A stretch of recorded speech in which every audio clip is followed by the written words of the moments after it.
My name is Luna, I'm 26, and life hit me harder than I ever imagined. Losing my husband wasn't just emotional devastation. It was the kind of blow that shatters the structure of your entire identity. One day I was a wife with a future, a home, and a direction. The next day I was a widow staring at walls that suddenly felt too big for one person, sleeping on a bed that felt like a battlefield, and waking up every morning with a silent question suffocating me.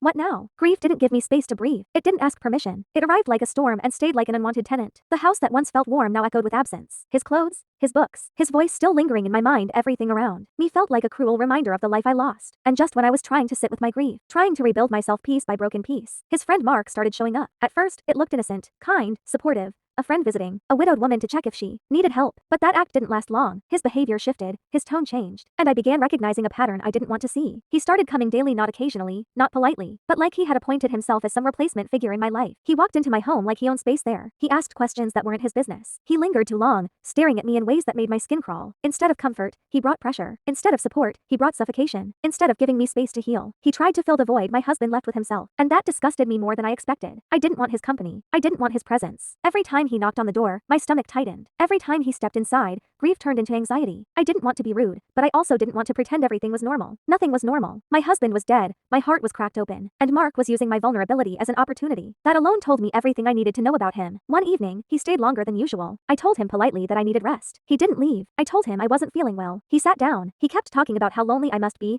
how life must go on. How or husband wouldn't want you alone forever. He phrased it like care, but his eyes said something else: possession, interest, calculation. He wasn't there to support me. He was there to recruit me into a friendship I never asked for, a closeness I never invited, a relationship I didn't want. And for the first time since my husband passed, grief turned into anger. Real anger. Because this wasn't compassion, it was opportunism. And nothing disrespects the dead more than someone trying to slide into their place before the ashes have even settled.